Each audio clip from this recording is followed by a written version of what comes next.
Assalamualaikum warahmatullahi wabarakatuh. Alhamdulillahilladzi qala fi kitabihil karim. A'udzu billahi minasyaitonir rajim. Bismillahirrahmanirrahim. Subhanalladzi asra bi'amdihi lailam minal masjidil haram ilal masjidil aqsa alladzi barakna haulahu linuriyahu min ayatina innahu huwas samiul basir. Shadaqallahul azim wa ma'nahu wallahu a'lam bil murad. Kita lanjutkan bahasan tentang kisah perjalanan Isra dan Mi'raj baginda Nabi besar Muhammad sallallahu alaihi wasallam. Selanjutnya di video kali ini saya akan menjelaskan tentang penemuan baginda Rasul yang diperlihatkan oleh Allah Subhanahu wa taala yang ke-11. Beliau ketika melaksanakan Isra ra'a rajulan yasbahu fi nahrin min damin, melihat seorang laki-laki yang sedang berenang di sungai darah. Ini sangat mengerikan. Ada sungai yang sangat besar, airnya bukan air biasa, tapi airnya diciptakan oleh Allah Subhanahu wa taala berupa sungai darah, mengalir darah dengan derasnya. Seorang pria berenang di tengah-tengah sungai darah tersebut. Wayal komu al hijaroh, juga laki-laki tersebut oleh Allah Subhanahu wa taala dilempar dengan batu, dan batu tersebut dimakan ke mulutnya. Dipaksa supaya memakan batu-batu yang dilemparkan oleh para malaikat. Sehingga melihat keanehan yang luar biasa, baginda Rasulullah SAW bertanya kepada malaikat Jibril, "Ma hadza ya Jibril?" Wahai Jibril, dosa apakah gerangan yang telah dilakukan oleh pria ini sehingga dia berenang di atas sungai darah, juga dilempar dengan batu, dan batunya langsung dipaksa supaya masuk mulutnya? Maka sabda malaikat Jibril menjawab pertanyaan baginda Rasulullah SAW, "Hadza mislu akilir riba." Ini adalah contoh siksa bagi orang yang pemakan riba. Masya Allah, kita menolong orang itu sebaiknya jangan sampai ada udang di balik batu. Ketika ada seseorang yang meminjam uang kepada kita, ketika mendengar ada lebihnya, maka orang yang tadinya tidak mau memberi pinjaman kepada orang yang membutuhkan, maka jadi semangat. Karena ada apa? Ini menjual uang dengan uang. Itu namanya riba. Karena hukum jual beli adalah harus dengan uang dan barang. Ini menjual uang. Masya Allah, ketika mendengar ada lebihnya, Masya Allah, sampai-sampai semangat. Sehingga ingatlah bahwa meminjamkan sesuatu kepada orang itu pahalanya lebih besar daripada pahala memberi. Karena apa? Ada dalam satu hikayat bahwa meminjamkan kepada seseorang sesuatu yang dibutuhkan oleh orang yang akan meminjam itu pahalanya 18, sedangkan sodako itu minimal 10. Apa alasannya? Meminjamkan sesuatu pada seseorang lebih besar pahalanya daripada memberikan. Karena kalau kita memberikan sesuatu kepada seseorang, belum tentu orang yang kita kasih itu tidak punya. Kadang-kadang seseorang yang kita kasih uang 100.000 mungkin di kantongnya lebih punya daripada pemberian kita. Sedangkan yang namanya orang meminjam itu berarti betul-betul di kantongnya sudah tidak ada sepeser pun. Maka dalam hal ini pantas saja Allah Subhanahu wa Ta'ala membedakan antara pahala meminjamkan dan pahala bersedekah. Perbedaannya minimal 10 kalau sedekah, kalau meminjamkan ini adalah 18. Meminjamkannya pun dengan karena Allah, tidak ada udang di balik batu. Maka ada salah satu sabda Rasulullah SAW, wallahi fi aunil abdi madamal abdu fi auni ahihi. Demi Allah, sesungguhnya pertolongan Allah itu akan tetap pada seseorang yang suka menolong orang lain selagi menolongnya karena Allah, bukan karena ada apa-apanya. Sahabat channel Rahmatul Ummah yang saya cintai dan Allah muliakan, penemuan baginda Rasulullah SAW ketika Isra, beliau diperlihatkan summa ata ala rajulin qad jama'a hatoban la yastati'u hamlaha wa qad yazidu alaiha. Ada suatu keanehan lagi, baginda Rasul melihat seseorang yang sedang mengumpulkan kayu bakar. Satu ikat diangkat sudah tidak terangkat, tapi malah ditambah lagi. Ditambah ikatan yang kedua, 2 ikat diangkat. Tidak mampu untuk diangkat 2 ikatan kayu bakar tersebut, malah ditambah lagi dan ditambah lagi. Sehingga baginda Rasulullah SAW bertanya kepada malaikat Jibril, wahai malaikat Jibril, ini orang mengikat satu kayu bakar, 1 ikat sudah tidak terangkat, tapi anehnya malah ditambah lagi dengan ikatan yang kedua. Setelah selesai mengikat kayu bakar ikatan yang kedua, diangkat tidak terangkat juga, malah ditambah dengan ikatan yang ketiga. Dosa apakah gerangan wahai malaikat Jibril? Sabda malaikat Jibril, hadzal rajul min ummatika takunu indahu amanatun la yaqdiru alaiha ala adaiha wa yazidu ayatahammala alaiha. Ini adalah perumpamaan orang yang mendapatkan amanah, titipan, kepercayaan dari orang lain, sudah tidak mampu melaksanakan amanah tersebut, tapi masih mau menerima amanah. Contoh ini adalah bagi anggota dewan ataupun para pemimpin.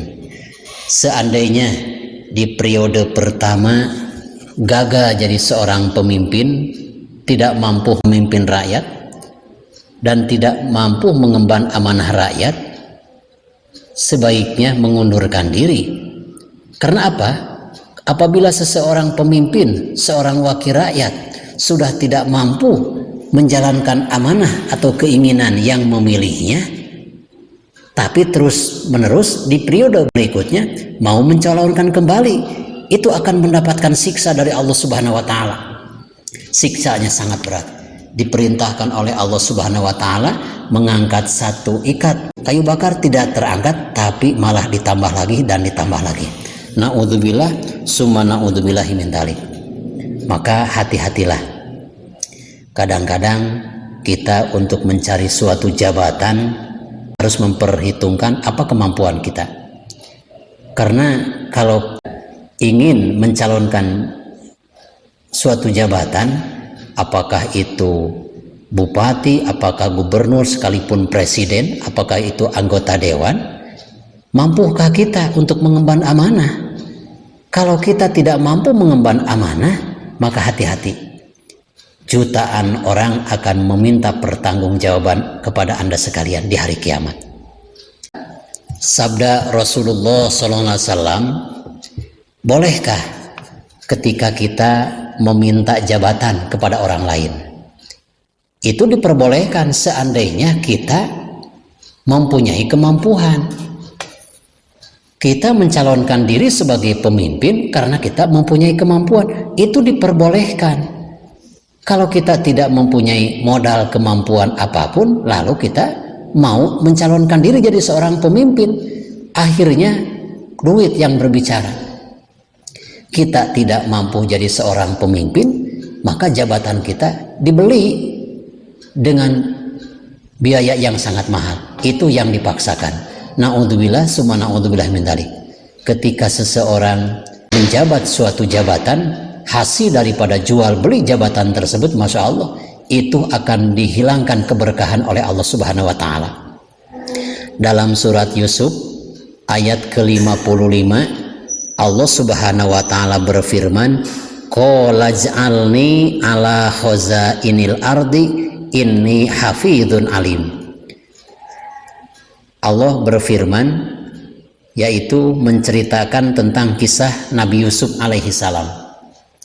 Nabi Yusuf alaihi salam berdoa kepada Allah, ya Allah, jadikanlah aku orang yang dipercaya untuk mengurus gudang-gudang negara Mesir. Beliau ingin diangkat menjabat jadi kepala kabulog kalau sekarang, yaitu untuk mengatur keluar dan masuknya barang sembako. Nabi Yusuf mencalonkan dan meminta kepada Allah Subhanahu wa Ta'ala. Berarti yakin apabila kita mempunyai kemampuan untuk memimpin dan mempunyai modal kejujuran, diperbolehkan kita melamar jadi seorang pemimpin dan minta untuk dicalonkan. Karena apa? Sabda Nabi Yusuf alaihissalam, inni hafidhun alim, sesungguhnya aku bisa menjaga diri dan aku mempunyai kelebihan keilmuan. Sehingga dalam hal ini, dalam surat Yusuf ayat ke-55 ada dua syarat seseorang boleh meminta untuk diangkat jadi seorang pemimpin. Satu, harus hafidh. Hafidh itu bukan berarti hafidh Quran, bisa menjaga diri dari segala dosa perdosaan. Kedua, alim, mempunyai ilmu pengetahuan, sudah cerdas, jujur lagi. Yang disayangkan calon pemimpin kita itu sudah tidak jujur, tidak cerdas lagi. Ini negara akan dibawa kemana? Masa kita mewakilkan kepada seorang calon anggota dewan tapi suka memperkaya diri, tidak mau bersosialisasi dengan rakyat, ketika merasa dekat dengan rakyat, ketika mereka berkampanye sampai-sampai melambaikan tangan.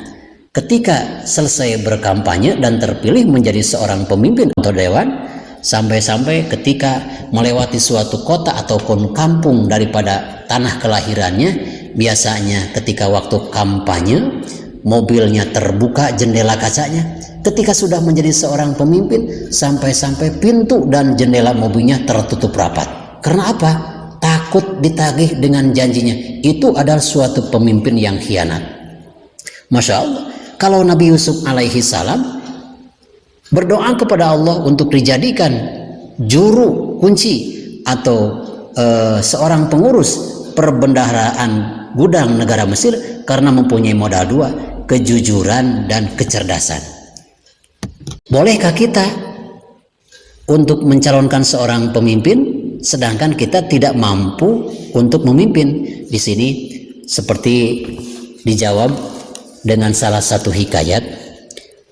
Di suatu ketika baginda Rasulullah SAW kedatangan seorang tamu. Tamu tersebut meminta jabatan kepada baginda Rasulullah SAW.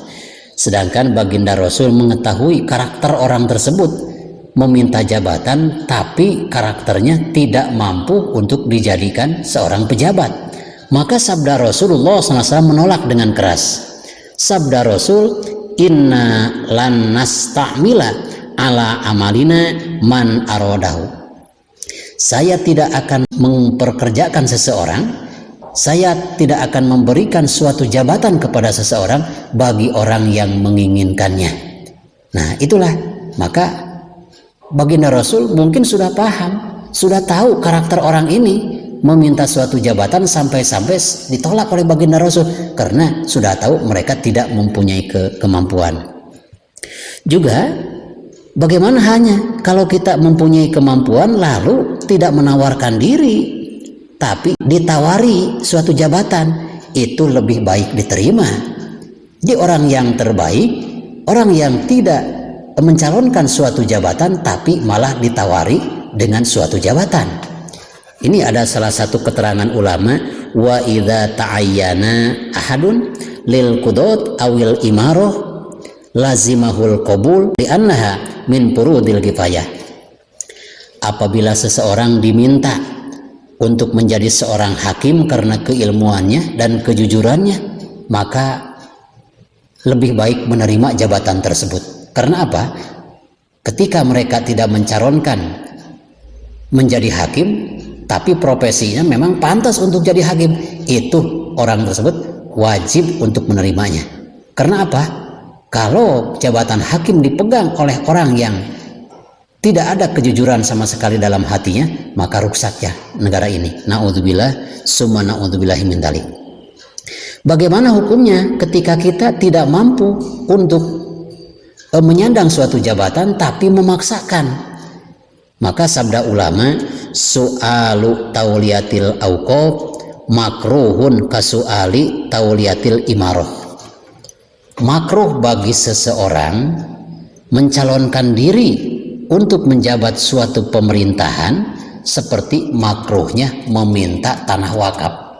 Nah, apabila seseorang tidak jujur meminta uang wakaf untuk misalkan membeli tanah, sedangkan setelah terkumpul dana yang sangat besar, uangnya tidak ada, tanahnya pun tidak ada, itu dimakruhkan ketika seseorang belum siap mengurus tanah wakaf tapi sudah meminta dan meminta. Seperti makruhnya seseorang yang tidak mempunyai kemampuan untuk memimpin, maka orang tersebut memaksakan.